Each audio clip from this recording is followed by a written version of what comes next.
So there I was, 1999, on the campus of Virginia State University, doing my thing, working 2 jobs, going to class, making it happen.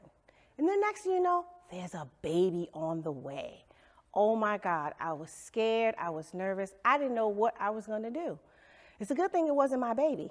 It was my mentee's baby, and he was a wreck. And I was so happy that he came to me with this challenge, and I was able to help him and his girlfriend to get prepared, to be able to get their own apartment, and to be able to take care of their baby. But I kept thinking to myself, oh my God, what if I had a baby at this time? Was I ready to be a parent? Of course not. I was barely making it through school because I had to pay for it myself. But you fast forward 25 years plus, now I'm talking to another one of my best friends and his wife, trying to help them get it together with their finances. And they were scared. They're gig workers. It was during the pandemic. They didn't know if they were going to eat. They didn't know if money was coming in. But I was able to sit with them, put a plan together, and help them get on the path of where they wanted to go. And I was able to think to myself, you've been helping people a long time. You've been really putting your heart into serving people, serving the community at no cost, mostly just to make sure that they were okay and so that they could be taken care of.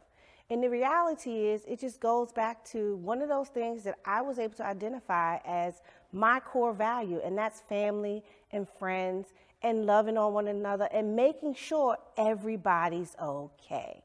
And so with that, I just move through life, and I love on people, and I give them what they need at the time that they need it.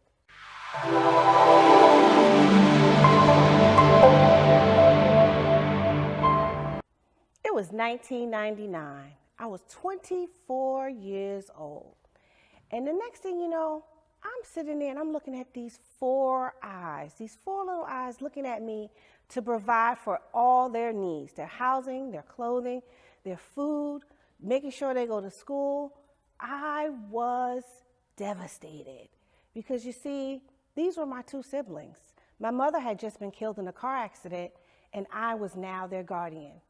And the hardest part of it was that I was still grieving. I was angry. I was hurt. I felt abandoned. I didn't know what I was going to do. And now I'm responsible for the lives of a 5-year-old and a 10-year-old.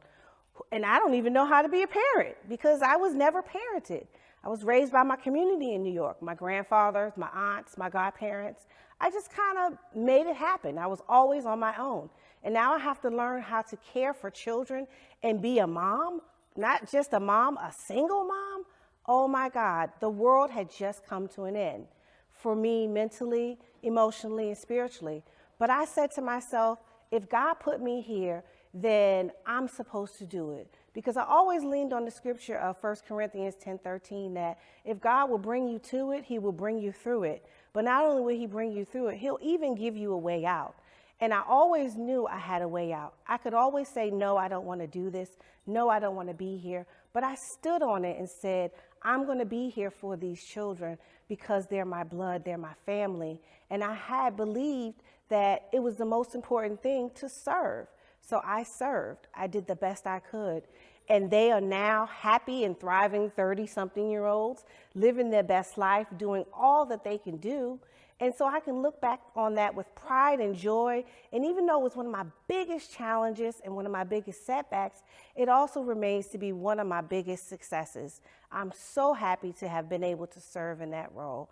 And so now I'm not just a single mom, I'm a mom's sister, and they are now amazing people.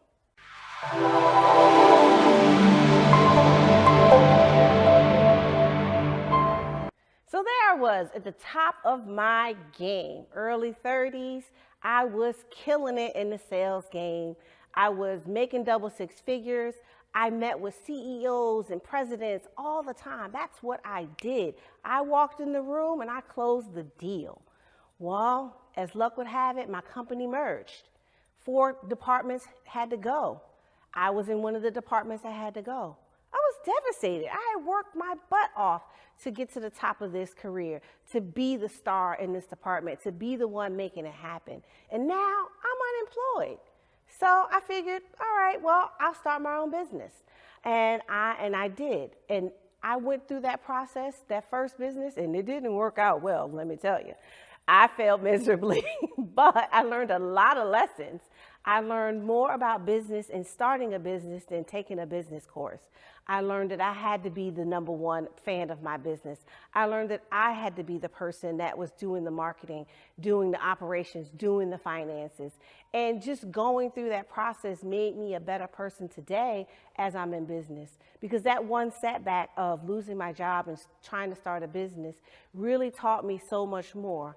I learned in that process that you can learn more by doing than by reading and sitting in a class any day and twice on Sunday.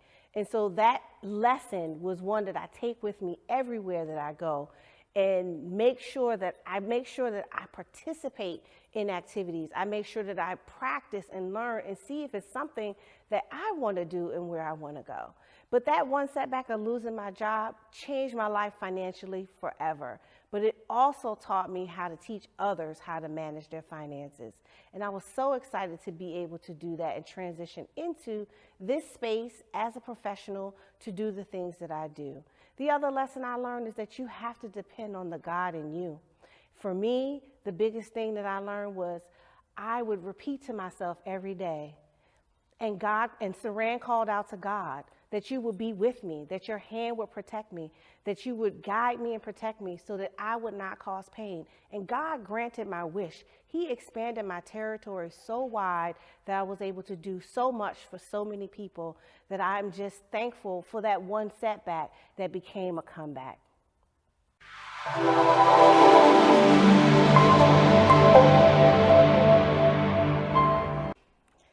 The most important thing I would tell my 21-year-old self is, Saran, I'm proud of you. I'm proud of the woman that you've become. I'm proud of the battles that you've won. And I'm proud of the woman that you're going to be in the future. But most of all, I'd also give you the additional advice. Trust yourself. God put within you everything you already need. When you were birthed into this earth on September 21st, you had everything you need to succeed. Nothing was outside of you that you needed. You needed you. I would also say, learn to protect yourself spiritually, financially, and emotionally. Because so many people, while they're walking around as wolves in sheep's clothing, but you can handle it. You can handle it. And I would also say, enjoy the moment. Live in the moment and do all the things and be present while you're there.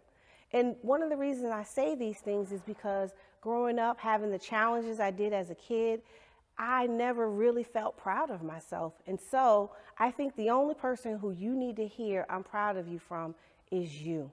And so again, I want to reiterate, Saran, I'm proud of you and the woman you are and the woman you'll be.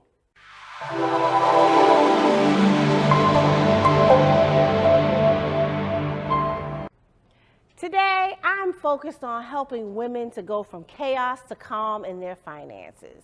Chaos meaning can't handle any obstacle sent.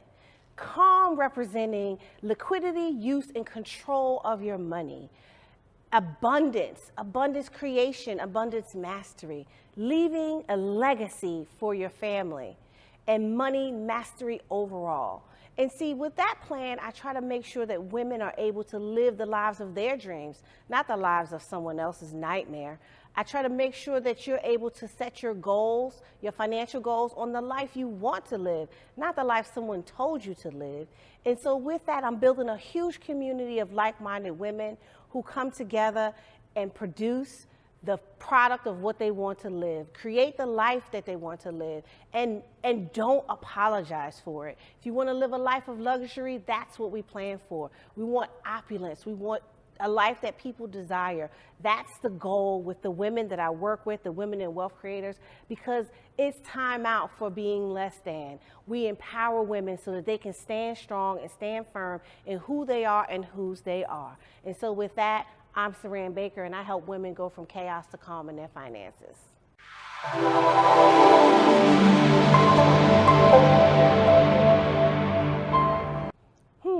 Good question. Why do people work with us? Well, one of the reasons people work with us because we're not a cookie cutter organization. We don't just give you a plan. We teach you gives you the educational component. We teach you that the most important part of your finance is gratitude and abundance. We teach you that empowering yourself with financial knowledge is really your key to wealth. And we also walk with you hand in hand. You see, the reason I do this, my big why for even being a part of this industry, is that 10 years ago, I can remember driving away from the bankruptcy court in Greenbelt, Maryland, and thinking to myself, never again will I be here in this place. Never again will I allow my finances to become so chaotic that I have to file for bankruptcy. And as a matter of fact, I want to help other women not have to be here in this place. Because if you've never filed bankruptcy, you know this. When you leave, you have no credit cards. You have to live off of a debit card. You have to restructure your entire life. And can you imagine living a life where everything has to be on your debit card? And if it's not there, you can't do it.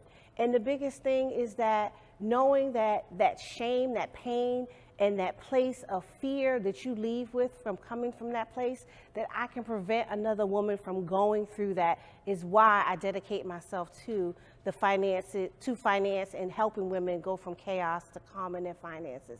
Because why? No one should ever have to get to that point, because we all should have a community, a tribe, a place where we can go to get the help that we need so that we can become better with our finances, so that we can get the education that we need. Because so many of us just come from a place of, we didn't learn about money at home at the dinner table. All we saw was our parents or grandparents or guardians go to work, make money, pay bills. That was the only lesson we got. And so there's so much more to it, and we have to learn that on our own. And this is why I help people to get educated, to know the different tools that they can have access to, the ways that they can manage their money, the things that they can do, the power that comes with money mastery is one of the biggest whys and the biggest reasons why I think that women should be empowered with financial knowledge that will help them to grow their income, protect their families, and be able to allow them to live a life of joy and peace and love.